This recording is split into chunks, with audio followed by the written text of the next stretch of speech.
It was about late November in Colorado, and I was about 7 or 8, and my father got the idea of taking us all for a weekend to a cabin that he was going to rent. My mother thought it was a great idea for me, my sister, and my father and my mother to bond. So that's exactly what happened. We rented a cabin for a few days.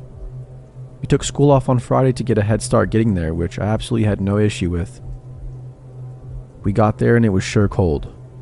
Well, it was almost December, so I guess it made sense that it was that cold. Anyways, we got all set up and decided where we would sleep. We ate dinner and then we got all set up for bed, and we were just thinking about what we would do tomorrow. We got there kind of late, so we couldn't do much on the first day. That first night though, I heard noises outside. It sounded kind of like footsteps. I looked out the window and saw nothing, so I figured it must have been an animal. I just tried to get back to sleep, but about 15 minutes later I heard it again. I woke my sister up, which she was about 11 at the time, and she heard it as well. We both walked over to the window and saw something out there. We weren't quite sure what it was.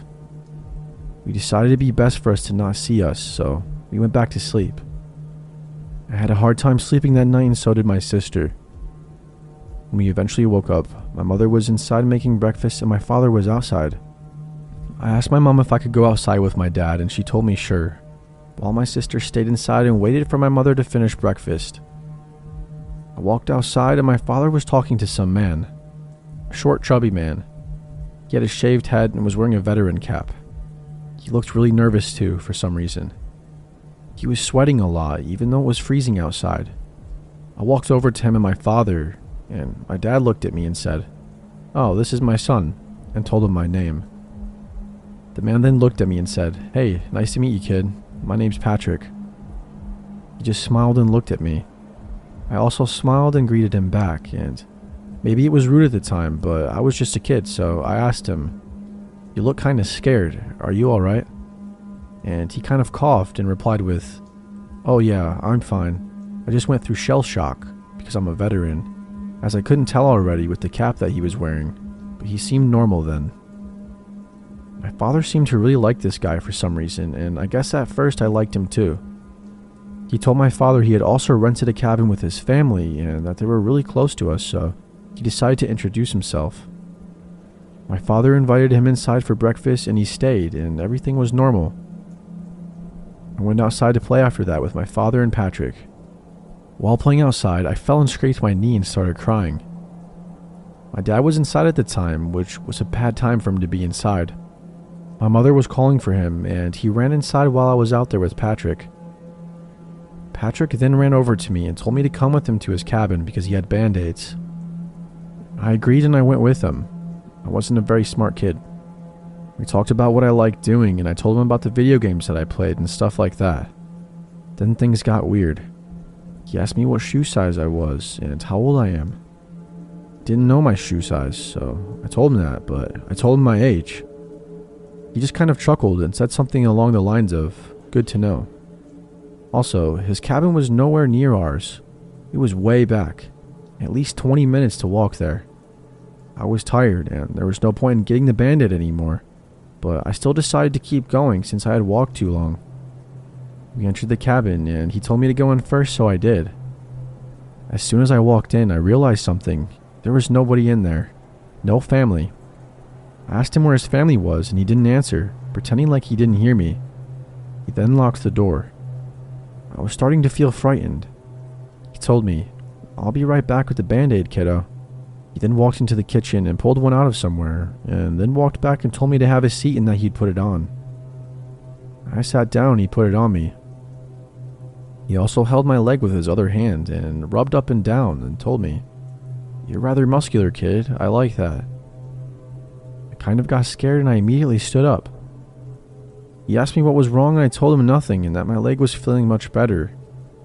I then said that I thought my parents would be worried sick about me and that I should hurry back, but he insisted that I stayed a little longer and ate there. I really didn't want to, but I was alone, and if I ran, I don't think I could find my way back to the cabin. The door was locked too, so I just agreed and decided to eat with him and get it over with fast. He asked me how much I weighed, and I guessed about 70 pounds. He then had a smile go across his face. He nodded and said, "Perfect weight." I asked him what that meant, and he just kept smiling at me. I was really weirded out when I asked him if I could go. He told me no and that things were just getting started and I shouldn't miss out on the fun.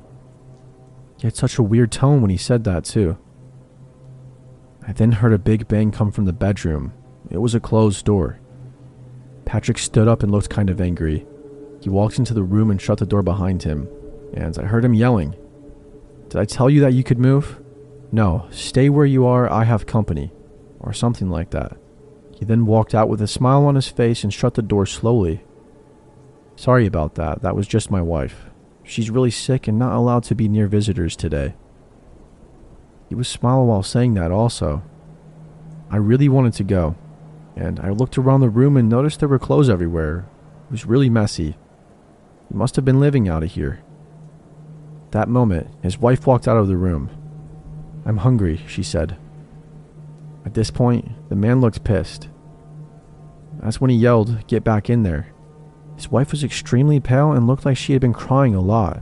She was sniffing and had red circles around her eyes. She looked at me, then walked back in the room. I asked him where his kids were, and he didn't answer. He told me that he had kids' clothes that he wanted me to try on, and that was the last straw for me. I had to get out of that situation, and I didn't know how. I started crying, and then he hugged me. He told me it'll be okay, that nothing is going to happen, and to just try on the clothes. He walked in the back room, and I thought this would be the perfect time for me to leave. I unlocked his door, and I tried to leave as quietly as I could. I didn't even care if I got lost anymore. I just didn't want to take any more chances with Patrick, if that was even his name. I had a feeling that he had been lying. I mean, he lied about having kids, so who knows what else. I was in the woods trying to find my way back. I was still close to his house, close enough to hear his shouting. I heard him yelling stuff to his wife, things along the lines of, "Where the hell did he go? And I knew I shouldn't have left him alone. You probably let him leave." I could have sworn I heard him call her a few nasty names a couple times. Then it happened. I stopped in my tracks. I heard footsteps. I went and hid behind a tree and looked in his direction. And there he was, standing outside, and he seemed to be looking for me. I was far enough away to where I could barely see him, but I could tell he was looking for me.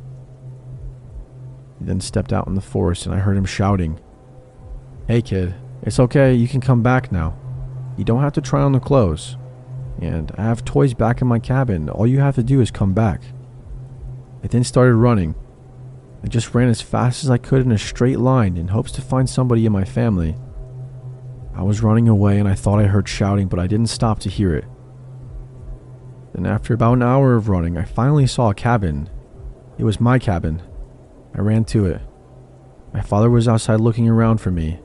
I ran up to him crying and told him Patrick wasn't a good guy and that he was really weird and how he was touching my legs and stuff.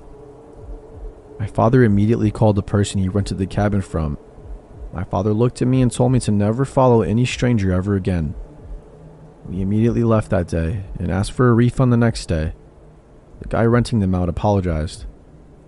The man that owned the cabin rentals called the police and they went back there and checked the cabin and there was nobody back there, not even his wife. His clothes and belongings were still there is what they told us, but nothing really happened after that. They asked questions and left, and they never called us or told us anything about him ever again. Patrick most likely wasn't his real name, and he probably wasn't a veteran. I just want to know what happened to him and his wife, and how he even got a wife in the first place, and how and why he lived back in that cabin. He seemed to have lived there for a while. I guess he left because he figured the police would be coming after him since he didn't rent the cabin. So many questions that will never get answered.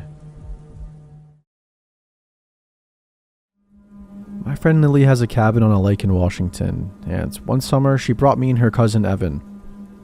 It had been a great couple of days, and on the last night, like we had the past few nights, we went fishing at the lake, which was only a 5-minute walk from her cabin. It was around 7 p.m., and fishing was perfect at that hour.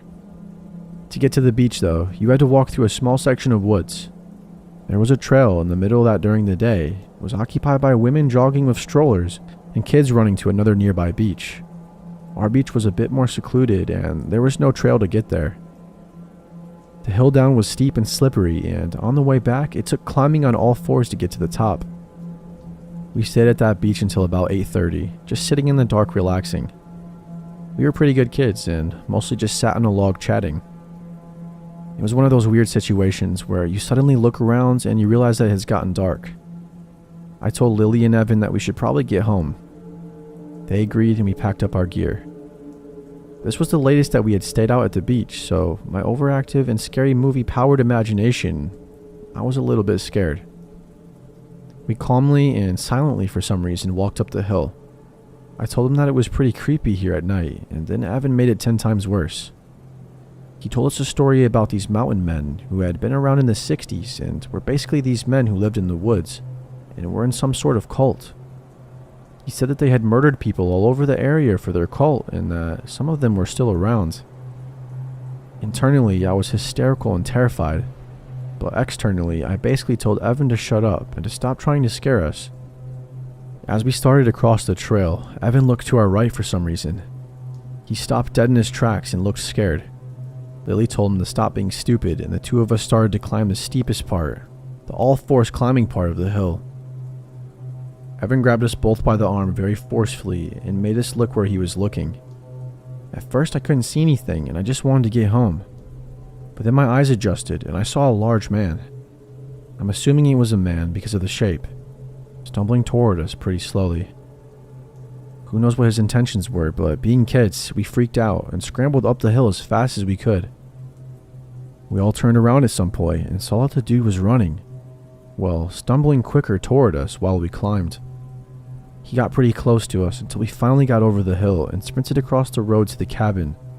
At first it sounds fairly innocent, but we all had a deep feeling of dread when we saw him on that trail. I didn't feel like he had good intentions. Once we got to the cabin, we threw our gear on the porch and ran to the front door, and of course it was locked. But there was a secret knock that her family had showed that the person at the door was a member of the family or a friend. It was a fairly complicated rhythm, and both Lily and Evan banged on the door to the family knock. I remember just looking around trying to see if the creep had followed us, but I saw nothing. We were let in, and in a panic we told the adults the whole story. They said it was probably just some guy who we probably made feel bad. We disagreed, but we felt safe in the locked cabin with the grown-ups. The cabin had a walkout basement, basically like a lower story. Not a creepy basement. It had a door and windows, where Lily and I slept on bunk beds. We went down to get into pajamas. After about 5 minutes of calming down together, we heard the family knock. I thought it was Evan trying to come in from the stairway door, so I said, "Come in," but no response. It happened again, but this time we realized where it was coming from. The window outside. Lily and I turned completely white and stared at each other with that horrible feeling of terror in your stomach. It happened again, but a little more frantically. We both ran to the stairway door and booked it up to the living room where Lily's family and Evan were. We told them all what we had heard through the panicked tears, and Evan went downstairs to listen. He said it was definitely the knock. While Lily's uncle, older brother, and older cousin all gathered flashlights to go look outside, we heard it again, but on the front door this time. Everyone looked at the door and huddled together. It happened once or twice more, and Lily's uncle finally decided to call the police. He said, "I'm not sure what their intentions are, but there is someone trying to get into my cabin," to the police. The knocking went on for another 2 minutes or so, and finally it stopped. 5 minutes after the call, the police showed up with a comforting loud pounding, and "police" yelled through the door. To make sure, Lily's uncle looked outside a window and saw other police searching around for the creeper. The policeman asked us 3 kids what had happened in the woods, and we told him the whole thing. They never found anyone, but those banging knocks on the door will stick with me forever. The officer said that it was probably just some guy who was twisted and wanted to freak some kids out. But what creeped me out the most was the fact that the person had memorized the complicated family knock. All 3 of us slept on the floor together that night. I was 11 when this happened. Ariel, my older sister, was 14, and Belle, my younger sister, was 8. My dad was a freelance programmer when I was younger. He made great money on his jobs, but because he was so heavily in debt, at least 500 plus, and my mom was not the most gifted person on balancing a budget, we never had much free money available. This meant that we went on a vacation once every few years, and usually that was to a relative's house. My dad had just finished a long project for a big client, and we were celebrating the occasion with a new movie. Final Destination, because my dad loved watching scary stuff and scaring the daylights out of my sisters and me. We were in the middle of the movie when the phone rang. He went to get it and came back to grab Mom while we kept watching the movie. Belle took the opportunity to pause the film and take Duchess, our dog, captive because she was scared. They came back about 10 minutes later and announced that we were going to be spending the weekend in a cabin.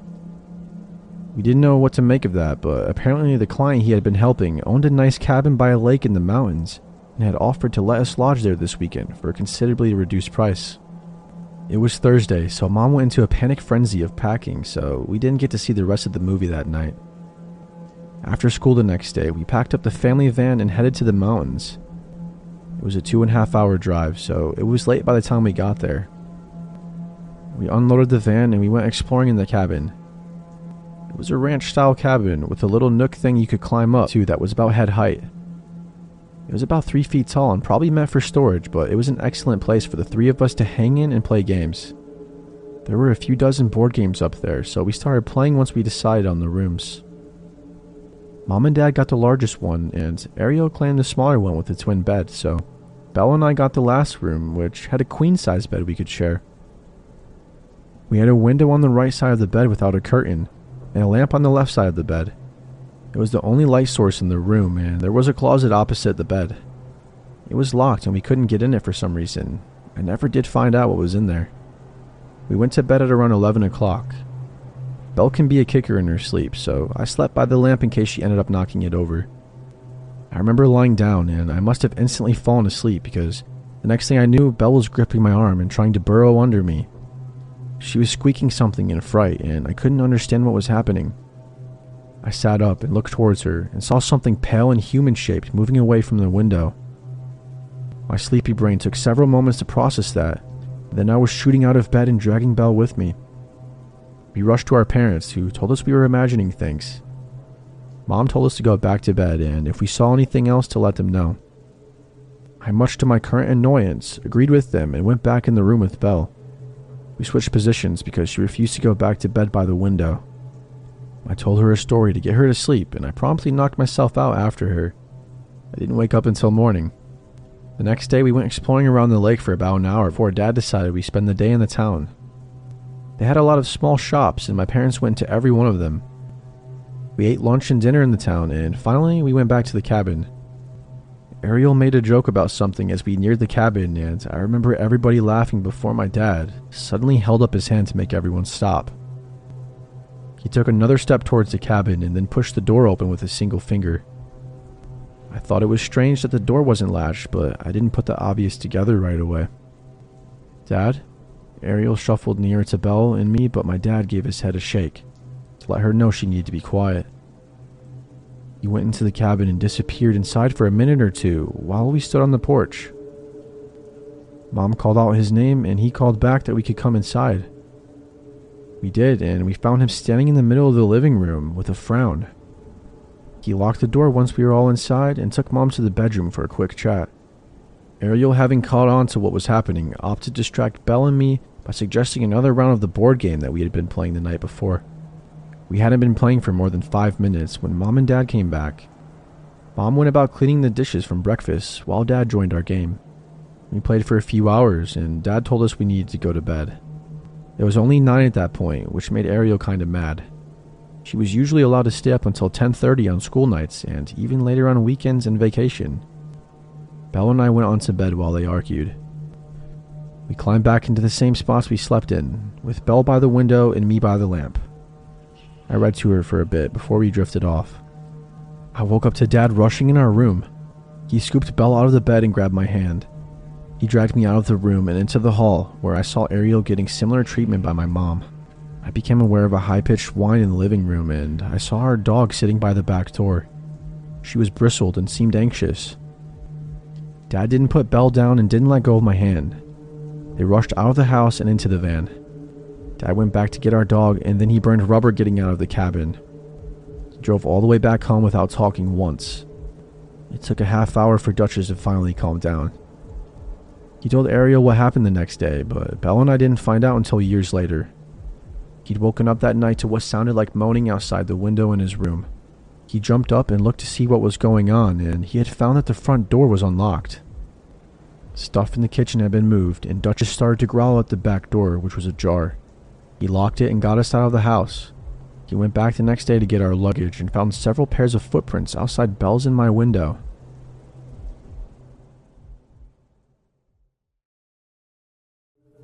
This is a true story. Every time I tell it, it pulls the eyes of everyone in the room. So in the summer of 2020, my friends Alex and Violet and I decided to go on a mountain vacation. COVID cabin fever had hit us hard, and we were desperate to get out. We settled on a mountainous estate and planned to camp and hike at several different locations. For one night, we thought it would be fun to book a cabin in the woods. Violet's parents had rented a fire tower once and loved it, but a cabin beside a fire tower was all we could find. It was cheap, clean, and secluded. Excited to have a night where we could be as obnoxious as we wanted, we booked it. In the weeks leading up to the trip, we decided it would be a great idea to drop acid at the cabin. Violet brought an entire sheet in preparation for our arrival, and it was tucked in her bag as we pulled out of the driveway to make our way to the cabin. I remember the knot in the pit of my stomach, like this aching feeling that gnawed at me. I told Alex and Violet that there was no way we could drop acid this night. Violet was pretty angry. We turned around and got into a massive argument, but I stood my ground. I just knew that we had no business tripping that night. Finally, the fireworks settled and we were off. The cabin was roughly 30 minutes away from the nearest town. It sat atop a mountain. We held our breath as we rounded the busted road that spiraled towards the top. There were no pull-offs, no other campsites, just a long winding road that led us to the cabin at the peak. We settled in and started a fire to keep warm. As dusk gave way to night, we heard the unmistakable noise of an engine on the road. Then we saw the flash of headlights. A side-by-side with 3 kids arrived and our nerves settled. They smiled, gave us a wave, and climbed the fire tower and left. We had heard previously that there may be occasional visitors to the fire tower, but they were the only ones who'd come by. We doused the fire and moved inside. Eated some hot dogs until they were lukewarm, ate them fast, and we sat in silence. You don't know how quiet it is until you're in the middle of nowhere. You can hear every rustle of the leaves, the whisper of the wind through their branches. You get so used to the white noise, living in the city, because there's always the hum of an air conditioner or the dim roar of traffic to focus on. But here, the closest thing to white noise was the sound of your own breathing. We jumped at every noise, too frightened to speak to one another, and finally I had enough. I cracked a few wine coolers, passed them to Alex and Violet, then I slapped a board game down on the table between our bunk beds. It didn't take long for us to loosen up, and we were laughing, finally having the fun time that we'd envisioned. Much soberer than we thought, but enough that we were able to ignore the rumble of the woods. Later, we'd recall hearing noises in the background, the snap of a twig, or the dim rumble of an engine. None of us really wanted to rupture the air of the nonchalance between us, so we ignored it. Until a human hand reached up to the window between us and slapped it like 3 times. We were all screaming in an instant, and Alex called 911, put them on speakerphone, and handed his cell to me. He grabbed pokers from the fireplace and passed them around, and Violet started calling family members and saying her last goodbyes. I held my breath and listened for any more noise. Whoever this was, or whatever this was, would have heard us call 911, and now they were being careful to make a silent retreat. Dispatch arrived about 20 minutes later, which was a lucky thing for a 1 a.m. emergency call, and had their dogs comb the mountain. Nothing, though.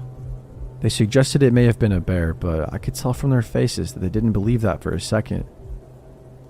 We'd barely cooked those hot dogs, and why would a bear smack the window by a couple of screaming kids, rather than the one closest to the pan that we used to cook? And also, why would a bear knock on the window like a human? Why, when we screamed, did the bear make a stealthy retreat? They had no answers, but they had one anecdote. As they'd sped to us, they come across a car at the base of the mountain, but that was the only sign of life that they had seen. I remember my blood ran cold, but Violet and Alex were too frazzled to absorb the weight of what they had said, and dizzied by a new horror. Violet's car, thoroughly dusted by our drive up the mountain, was covered in handprints. Handprints that didn't match ours, that touched places that we hadn't. We grabbed all of our stuff by the armful and threw it inside, eager to remove every part of ourselves from this mountain. We followed the police, and we were grateful for every pothole that found us further and further from the wretched cabin. I couldn't sleep. The thought of that car on the road rang in my head. Remember, there was nothing else on that mountain. It was a narrow road to the top. No pull-offs, no other campsites. There was the fire tower. Maybe a visitor decided to spook us during their late night excursion. But the kids from earlier, we had seen their headlights. Whoever did this had stopped their vehicle further down the road and hiked the rest of the way, because they didn't want to be spotted. They wanted silence and secrecy. Whoever this was hadn't been looking for a cheap scare, because they had planned this. I don't think I'll ever know what the person on the mountain wanted from me, and I don't know if it was a practical joke or the beginning of a night terror. I'm grateful for Alex's quick wit in calling 911. I wonder if our visitor knew we had service, because it's certainly been a welcome surprise to us. A couple years ago, my friend Kate had asked me to go with her to a party. This party was being thrown by her friend Susan. So Kate had gone to a Catholic school with her in elementary and middle school, but during high school, Kate ended up going to a public school where she met me, while Susan went to a Catholic high school. The two had grown apart somewhat and hung out with different people, which is why Kate invited me along. It was Susan's birthday, and apparently Susan's parents had decided to rent out a cabin for her. They did this for the previous year, and unbeknownst to them, she had decided to throw a party. The party had been a hit last time, so she was planning on doing it again. Kate and I drove to the cabin together, and it was pretty isolated. Aside from the woods behind it, there wasn't anything around. We couldn't even see the other cabins, but I imagined they would probably be empty because it was wintertime. At first I was a little apprehensive because I wasn't going to know anyone at the party, but I figured after a few drinks that wouldn't really bother me anymore. Also, if you watch scary movies, you know that having a party in a cabin in the woods is a horror movie cliche. I was very aware of that. Kate and I had even been joking about how attending this party sounded like a prelude to a horror film. As if that wasn't enough, this was a Catholic schoolgirl party. We arrive at the cabin and it is pitch black outside. We needed to use our phones just to find our way. We go inside and everything seems fine, and the birthday girl is having a great time, and there was a good amount of people. The odd thing is that there seems to be a strange sort of divide at the party. Kate and I were completely unaware of what was happening. I did happen to know this guy though, who had the name of the city we lived in tattooed in a messy scrawl across his neck. Kate and I had been silently laughing about it, but we were also a little worried because we wondered if that meant he was in a gang or something. Anyways, I don't remember why, but the main group of the party wanted these people to leave. I think it had to do with them drinking a lot, despite not having brought any alcohol of their own. So in order to get these people to go, the main group said that a ranger, or whoever, was coming to stop by here, and that there was only supposed to be like 2 cars by the cabin, and a handful of people. Rumor was that one of the guys in the group was on probation and couldn't afford to get in trouble, so they left. The plan was a success. Or so we thought. Just as the group leaves, there were about 4 or 5 guys and 1 girl. The girl comes back in and says, "I just want to tell the birthday girl happy birthday," in a really loud voice, drawing everyone's attention. Everyone was staring at her in confusion. Like, why was she announcing this so awkwardly? When, not even 2 seconds later, you hear a window in one of the back rooms being busted open. This continues on, and more windows are being broken, and people are shouting and screaming. I'm just sitting there in confusion. Kate and I had been at this party for all of 15 minutes before all hell broke loose. And the girl who invited the group of hoodlums is now saying that she knows at least one of them has a gun. I don't know if my mind wasn't processing all of this correctly or what, but I'm just sitting there thinking, well, this is happening. The majority of us remained in the cabin. A couple of people went outside to see if the group was still there, and after a little bit of time had passed, people began to leave. There was still some fear that those guys might be out there waiting, but a lot of people just wanted to get out. I remember 3 girls who had been planning on staying the night had gathered all their stuff up with their arms full and began heading out the door. As soon as all 3 walk out, we hear screaming coming from the woods, and all 3 girls immediately turn around and walk right back in. In retrospect, it was kind of funny. One of the girls proceeds to start crying though. Luckily, the scream had only been that of a new girl arriving at the party. She had seen her friend outside and had screamed in excitement. Kate and I had stayed at the cabin for a couple more hours. We really didn't want to leave Susan alone, and the majority of people had left at this point. Aside from us, there were only a couple of people left in the cabin. Thankfully, those people were staying the night, so Kate and I were able to leave around 2 a.m. We had all debated calling the cops, but considering the underage drinking going on, no one really wanted to. Plus, Susan was worried about her parents finding out about the party and had decided she was just going to lie about how the windows had been broken. Thankfully, the group of people, potential gangsters, did not return. While that night had been scary, all I can really focus on was the fact that this took place at a cabin in the middle of the woods, at a party thrown by Catholic schoolgirls.